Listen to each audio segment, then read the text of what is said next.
Check it out now, y'all. NanoHub U, online instruction. Hi, welcome back again. Before we begin this week's lectures, I'd just like to summarize that last week we focused an awful lot on the mathematics required to understand the solutions of Schrödinger's equation. Those equations are formidable, and the math involved to solve them is also daunting. So we didn't do a whole lot by way of discussion about what the solutions of those differential equations meant. We're going to try and remedy that situation this week, because this week we're going to focus more on practical problems, what you can calculate once you know the solutions. We're going to try to interpret the quantum numbers in a physically significant fashion. So this week will be a much more applied week of lectures than the previous week. And hopefully at the end of this week you'll come out with some appreciation for what the solutions of Schrödinger's equations allow you to predict. Of course, I wouldn't be up here talking about those predictions if they had not been validated by numerous experiments over the past 80 or 90 years. So all these calculations that we're discussing, they have been put to the test experimentally. And for the hydrogen atom, the results between theory and experiment are really remarkably good. So to begin this lecture, what we're going to do is we're going to discuss something called the radial probability density. And the lecture is really just about 10 examples that I've worked out. I'm not going to go through all the examples. I'll leave that to you. All the arithmetic is there for you to follow it through. But we'll go through a few of them just to give you a sense of what you can calculate once you know the solutions of Schrödinger's equation for the hydrogen atom. So by way of review, you recall that once you know the wave function, you basically know everything there is to know about the quantum system. And in particular, we've defined something called the probability density, which is just psi star psi, and that is a real number. Psi is complex, or psi could be complex, but psi star psi is a real number. And that tells the, in one dimension, recall, that tells the probability that you find a particle at a certain value of x within dx of that value. So if you tell me where in one dimension you are located, that means you specify x. And if you know the wave function, you form this product psi star psi, and you multiply it by dx, which is the width or the length increment along the x direction. And that tells you the probability that the particle would be found there if you did hundreds and hundreds of measurements, right? You'd get a probability distribution, and the quantity psi star psi tells you what the probability of finding a particle at that particular value of x is. For the Schrödinger equation for hydrogen atom, the solution is a three-dimensional wave function. And so the probability of finding a particle at some specific point in space is now specified by the coordinates of that point in space, r, theta, and phi. And if you want to know the probability of finding a particle within dr, d theta, and d phi of that particular value of r, theta, and phi, then what you have to do is you have to evaluate the wave function times its complex conjugate. And now you've got to multiply by a volume element, dv, because we're in three dimensions as opposed to the one-dimensional case that we've spent so much time on.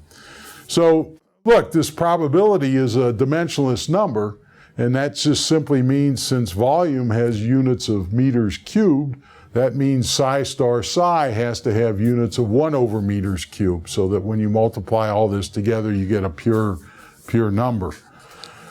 I think we discussed the volume element dv in spherical polar coordinates.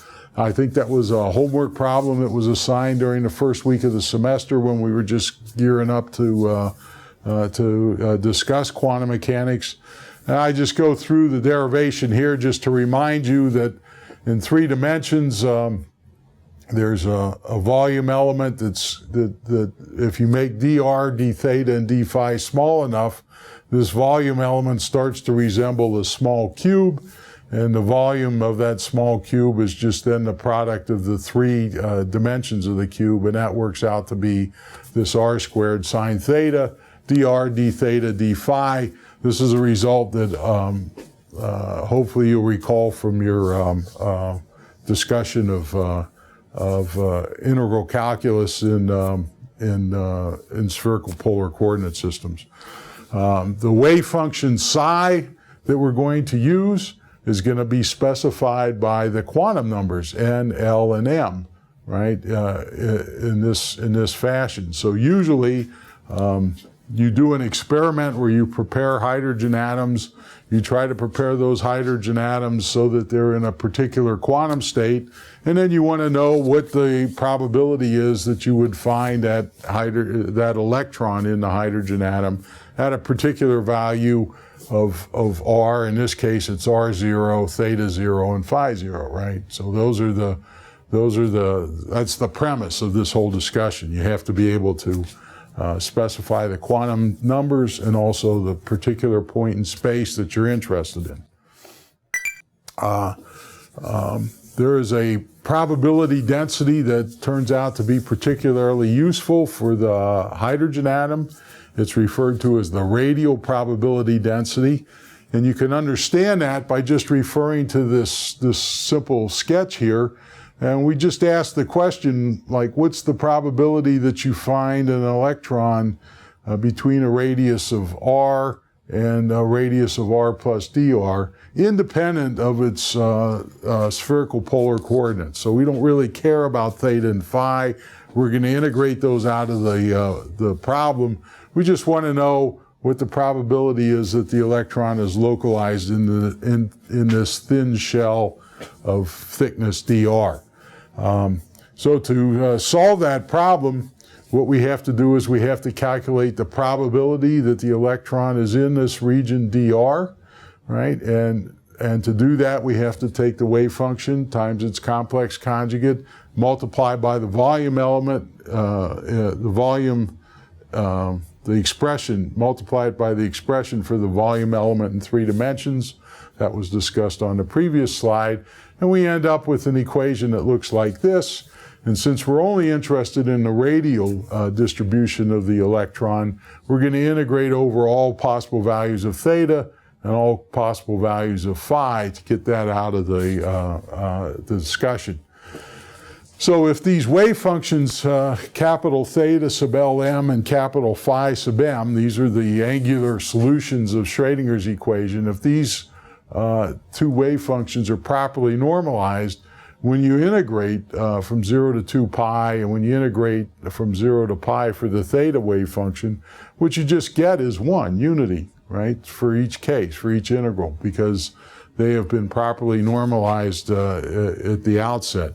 So you're then left with a definition for the radial probability density as this quantity r squared times the square of the radial wave function for a particular quantum state specified by n and l, okay? So this is the definition of the radial probability density, right? And the probability that you find an electron in a shell of thickness dr is going to be proportional to this probability density times the thickness dr. So the probability will scale with the thickness of the shell, right? So if you double the thickness of the shell, right, dr will increase by a factor of 2, and the corresponding probability that the electron is in that region of space should also increase. All the information is contained in the radial wave function. And so that's the important concept in this lecture. This is the thing that you have to take away from the lecture, was the this definition of the radial probability density. So the remainder of the lecture is just working out examples, okay, using specific values of R and just doing the arithmetic. And it's pretty straightforward exercise. What I like to do is go through a few of the examples, just talk about them a little bit, and let you work through the others on your own time. All the arithmetic is provided. So it shouldn't be too difficult of a proposition. So, for instance, a typical problem might be to calculate the radial probability density for an electron in the quantum state specified by the quantum number n equals 2, the angular momentum quantum number script L equals 1, and the magnetic quantum number m is equal to 0. So in order to evaluate that radial probability density, what you have to do is you have to look up the radial probability, or the radial wave function R sub 2, 1, which is indexed by the quantum numbers. For convenience, I write that number down here, right? You'll notice that the wave function is normalized by a length parameter A0, and that length parameter has units of raised to the 3/2 power, and that just simply means when I square R21, I'll have a term out here that's got units of 1/meters cubed. That's going to just precisely cancel the volume element dV that's required to calculate the probability of the electron in a certain region dV of space. So the radial probability density is defined as just R squared times R21. At this point, R is unspecified. We just want a general equation that allows us to calculate what the radial probability density is. Basically, it means that if I specify some value of R, then you would know what that probability density is by just straightforward evaluation of the wave, using the appropriate wave function. And so the answer is, this quantity, it's proportional R to the 4th times this exponential e to the minus R over A0. So all the length parameters in the hydrogen atom, you'll notice all those parameters are normalized by this radius A0, which is basically the radius of the first quantum orbit. And then you can use that as a check throughout your calculations, right? You should see that by and large, R is always going to be compensated by an equivalent value for A0. I'm sorry, it's always going to be normalized by A0 to make a dimensionless quantity. So that always occurs in the exponents, and it also occurs in the prefactors. So this is just a standard, straightforward application of the definition. If you'd like to work it out in detail and see how all this unfolds, right, you're welcome to go back to the fundamental definition of the probability density, right? That fundamental definition involves integrals over theta and phi. What we're going to do is we're going to integrate theta and phi out of the problem. But just to do it, just to convince you that this is all worked out and it's reasonable, I list the appropriate wave functions for the L equals 2, let's see, I think it was the n equals 2, L equals 1 quantum state. So I give those values for capital theta and capital phi here. And I just go through the arithmetic, trying to convince you that when you in fact do integrate these angular coordinates out of the problem, you do get unity, and at the end of the day, you get an answer that precisely matches the one that was worked out in the previous slide, which should not be a surprise to you.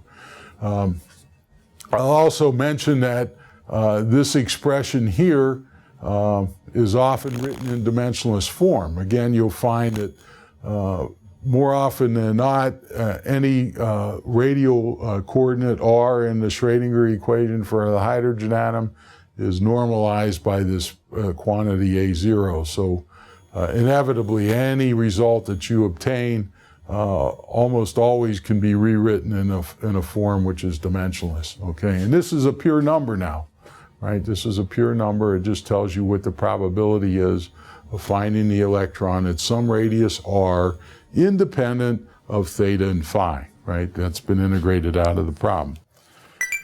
It's probably useful to plot some of these radial probability densities and discuss what the interpretation of those plots are. So for my next example, I just pick a quantum state n equals 1, L equals 0, m equals 0. This is the appropriate wave function for that particular quantum state. And what I do is I just make a plot of both the wave function. This is indicated by the blue line, right? So the blue line is reference to the left-hand set of coordinates, and those are labeled in blue. And then I also calculate the radial probability density. It's just r squared times capital R quantity squared, right? And that's indicated by the red line. So the red line has values, and the values for the red curve, which is the probability density, the radial probability density, those are indicated by the coordinates on the right-hand side of this graph. So the wave function itself doesn't give you any information that's physically significant, but it's interesting to see the shape of the wave function. It just decays exponentially as r gets larger. The probability density that you find in an electron at a particular value of r, that's the quantity that you could measure experimentally. That's given by the red curve. And you can see very, very clearly it has a peak when r over a0 is equal to unity. So when r is equal to a0, that's the most likely value for the position of the electron, the radial position of the electron in the hydrogen atom. And of course, this is the ground state, right? N equals 1, L equals 0, M equals 0 is the ground state of the hydrogen atom.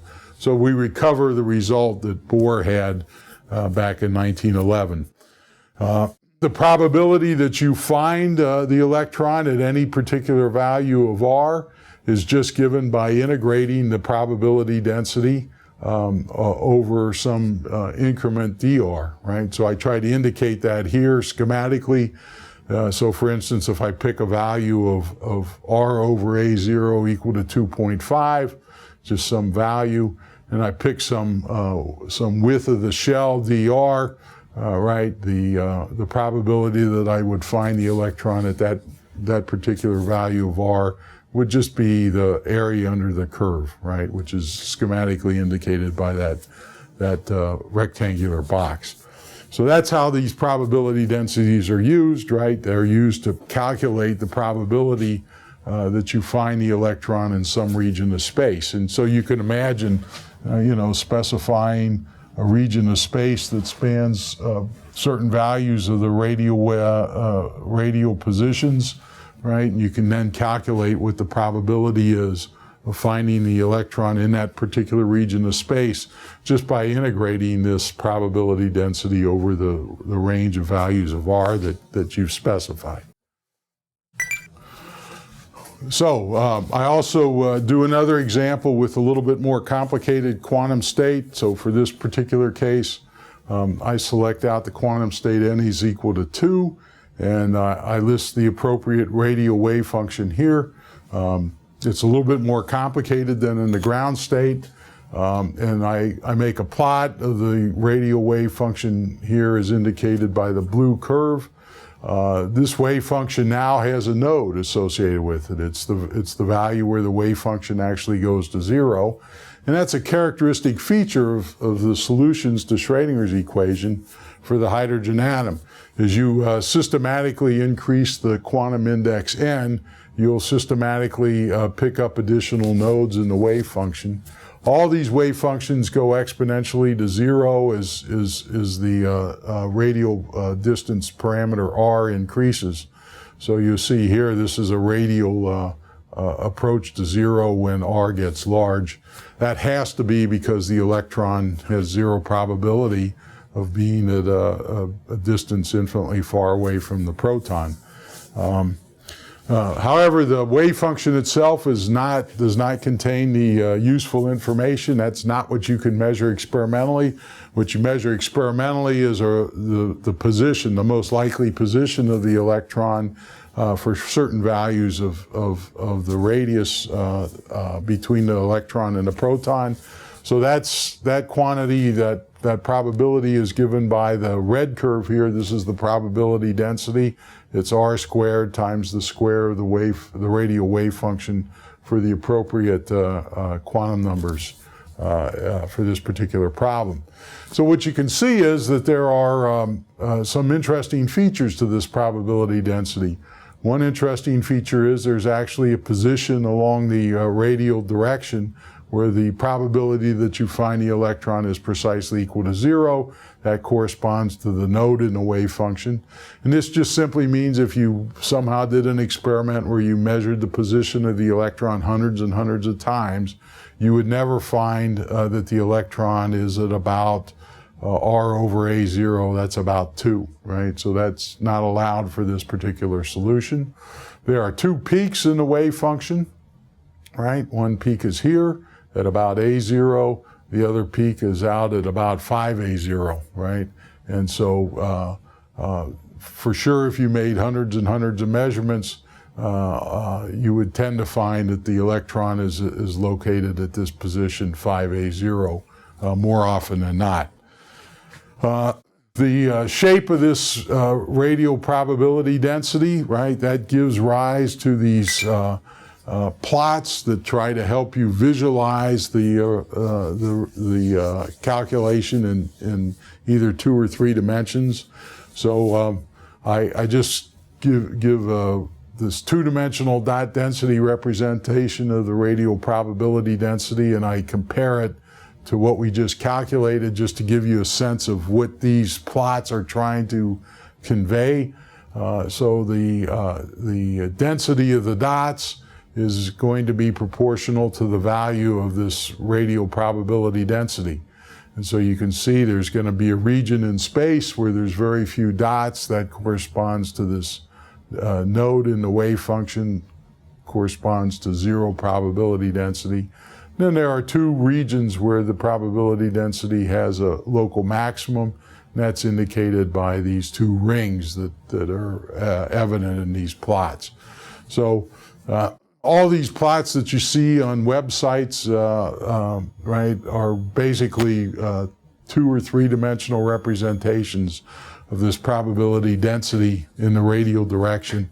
And this is a quantity that, if you understand what quantum mechanics is trying to tell you, right, this is a quantity that you should be able to calculate given a particular wave function with the appropriate quantum numbers. So that's something that you know a good quantum mechanic would be able to do. I'll just go through one more example just to illustrate the difference between the wave function and the radial probability density. Okay, so here what I do is I pick the n equals 2, L equals 1 quantum state of hydrogen. I write down what the wave function for the radial wave function is for that particular choice of quantum numbers, right? And then I calculate the probability that you find the wave function at a particular value of r. And I ask the question, what is the most likely position that you're going to find that electron when it's confined to this particular quantum state? So a couple of things worth discussing, right? As the quantum number L increases, right, you find that there's a 0 probability that the electron state will be found at r equal to 0. So in contrast to the 2 previous wave functions which had finite values at r equal to 0, now when you start to deal with quantum states that have non-zero values for the quantum index script L, you find that there's actually a peak in the wave function, right, located at some particular distance.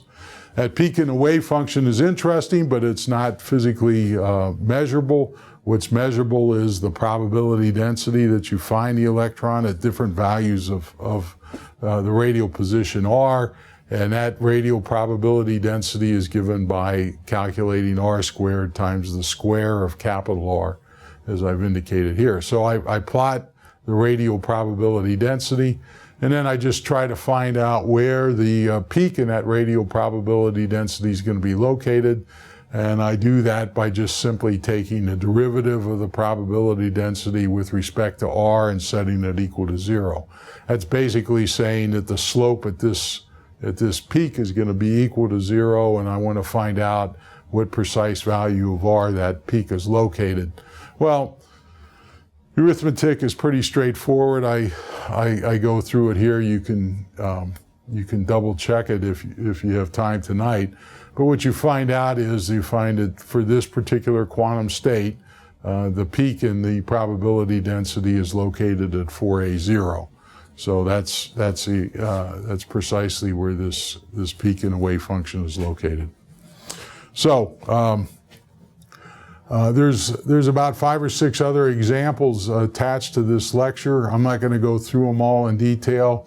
I just ask simple questions and then I work it through, and it's in an attempt to try to provide you with some understanding of how the radial wave function is actually used. So I encourage you to work through these examples and understand what they're trying to tell you about the electron states in the hydrogen atom. So for the next lecture, we're going to conduct a lecture about the angular momentum states of the electrons in hydrogen that somewhat mirrors the discussion that we've just carried out for the radial probability density of electrons in the hydrogen atom. So next up, we'll discuss the angular wave functions and what they mean. So we'll see you in that lecture.